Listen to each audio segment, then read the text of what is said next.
What's going on, guys? Welcome back to MIRtivation. I'm here on a beach in Mexico and I was chilling and I thought to myself, you know what? I really want to talk about something that affects everybody, but a lot of people don't really know how it truly affects them, and that's actually your credit score. So we're going to talk about your credit score at the most basic, dry level, and I know it can get very complicated and very detailed. I'm not going to go into that in this video, but I wanted to give just a general overview on how important your credit score is, especially when it comes to investing. So what exactly is a credit score? A credit score is basically a grade that the financial industry puts on you on how good you are at paying stuff back. Okay, so if you have a credit score 750 plus, you have like an A. 750 to like 690, you have a B. From 650 to 690, you have a C. And then 620 and below, you're kind of like a D range, C minus range. Anything below that, you're like at an F. So why is that important? Because if you can maintain a level or grade A or B score, okay, it will be a lot easier for you to get a loan to do an investment. And that's really imperative when you don't have cash. A lot of people, they just think, oh, whatever, it's a credit score, it doesn't matter. But it does matter, especially when you don't have cash. Because once you have cash, yeah, I agree with you that the credit score isn't as important, but in order to do investing and start to accumulate cash, your credit score is so vital for you to get started in the game. And I'll give you an example. My first legitimate investment that I did was all borrowed money because I didn't have a bunch of cash to, you know, make that purchase outright. So I borrowed it and it ended up being a phenomenal investment, but I wouldn't have been able to do that if my credit score was low. So maintain a high credit score. All right, so now that I've gone over the very basics of what a credit score is and what a good score is and how that's important to investing, let's talk about how you can maintain a high credit score, or even if you're maybe at the bottom of the credit score, like the grading that I was talking about, how you can get it up to a B or an A. So number one, and it's the easiest one, pay your bills on time. So pay your credit card bill on time, pay your car payment on time, pay your cable bill on time. That's really important to do. And how you could do that, just set a reminder on your phone, or what's even better than that is just to have the payments come automatically out of your checking account. That's number one. Besides paying your bills on time and how that's so critical to maintaining a high score, the number two factor is your credit cards and maxing that out. So what maxing out means is, say you have a credit card with $1,000 limit and you swipe up to $1,000, you maxed it out because you basically used the most amount of money that's available on your card. And what a lot of people don't realize is a credit card is also called a revolving line of credit.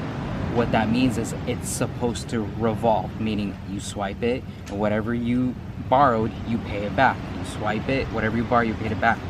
Most people don't have self-control or discipline, so what they do, they keep on swiping and they max it out and they only pay the minimum payment because the minimum payment is super small if you max out your credit card. So how that hurts you is they see that you're not utilizing your credit card the way it's supposed to.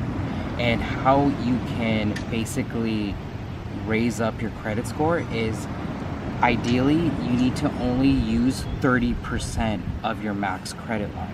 So like I was saying, if you have $1,000 credit card, the most balance you should keep on there should be $300. That's 30%. And anything below that, that would be, it will make your credit score be good. Anything above that actually would hurt your credit score. So if you have credit cards with the super high balance on it and you haven't paid it off in a long time, that's probably really hurting your credit score. Okay. Third factor for your credit score is inquiries. Now what inquiries are, if you ever gone to like Best Buy or Target and you're checking out and they say, oh, would you like to apply for a credit card and get a 30% discount on your purchases today? Your application and them checking of if you would qualify for the credit card is an inquiry. So anytime you fill out an application to get a credit card or get a car loan or anything like that, and they check your credit score, that's an inquiry.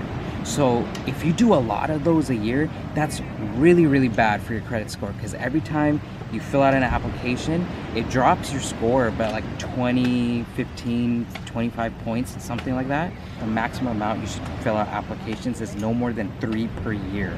So every 6 months, every 5 months, if you're doing investing or you're buying materials for like your business, then you need to do no more than 3 times a year.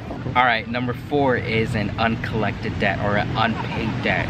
So if you had like a cable bill that you were supposed to pay and you just like, you know what, I'm not gonna pay it, and it goes to collections, that's an unpaid debt.